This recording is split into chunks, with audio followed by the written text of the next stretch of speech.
Ladies and gentlemen, we have the champion, Robbie. What's up, guys? My voice is horrible, so you got to do all the talking. Go ahead. That's all right. Hey, guys. I played Ryuku, my new deck. I love it. It's fun to say. It's the Surge deck you should be playing. I warn you, though, it's a little expensive, but it is a absolute amazingly fun deck. I had a blast playing in this event. You'll notice it has very little blue. It has blue for one big reason. This deck abuses Bean on a whole nother level. We want Bean, and we want Frost Deadly Poison. These are the only cards that are blue that we care about. There's a lot of big bombs in this game, and it feels good to turn them off. If you see any other blue in my list, it is just to cast Bean. We want to charge this turn 1, and then on turn 2, we want to use a Bean. In the good old days, Bean used to be something you conserve. This list draws so many cards, we burn through all our Beans. We're not worried about it, and it feels great. This card is one of the reasons I did so well. This is Draft Vegeta. Negative 20 to your opponent's board is super relevant right now.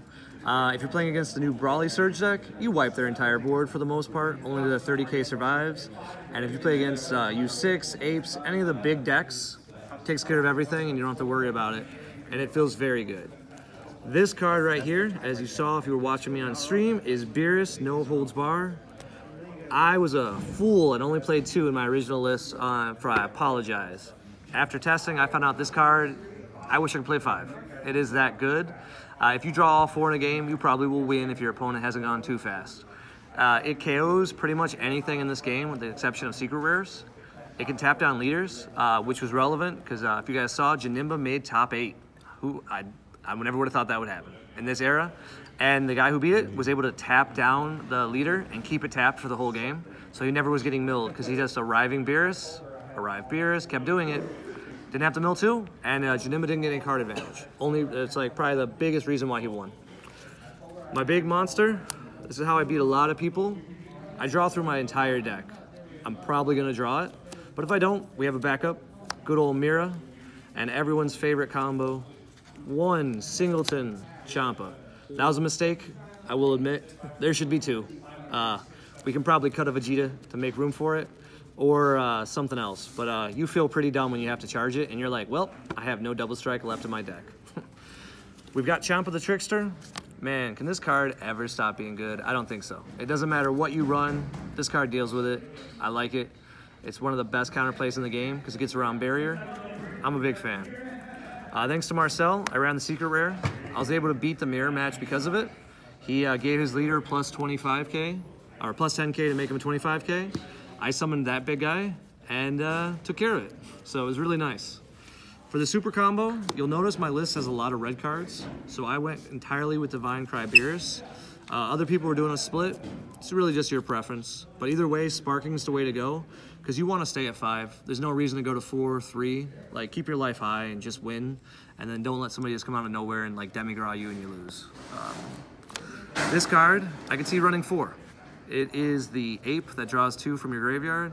This card is phenomenal. If you saw my match versus Colin, he was outplaying me left and right. He's a phenomenal player, much better to aggro than I am.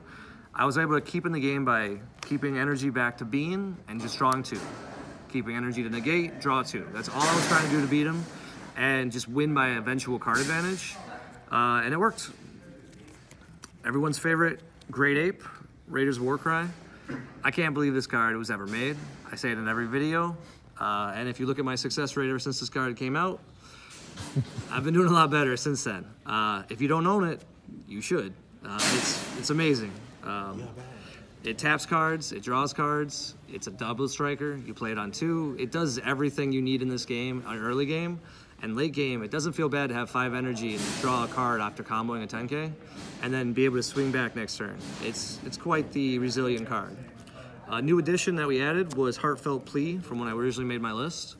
Because we're running Beerus, and we're also running Topo, which we can use a Bean on, I can have a 25k and activate Heartfelt Plea.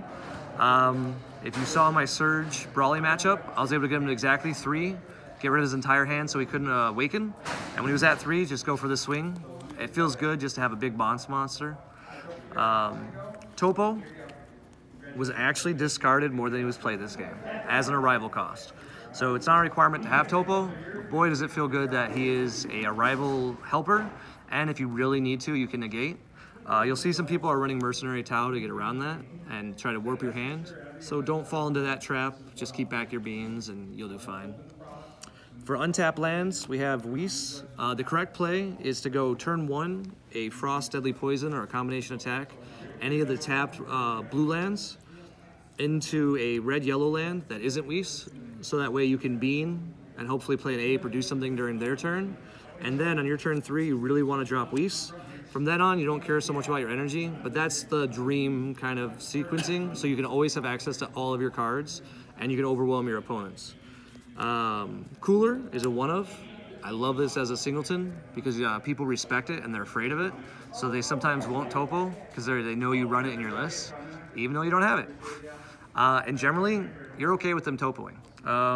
But as you saw with one of my matches, when I had the Mira, I brought out Cooler, and then I was able to just end it, so that felt good. And the last card, if you don't have them yet, I recommend you picking them up before the Invitational coming up for PPG, Crown of Retribution. 3 is the right number, maybe 4, no less. If you saw Colin during the finals, he was able to take my entire strategy that I had a very easy win, and I was super excited about it.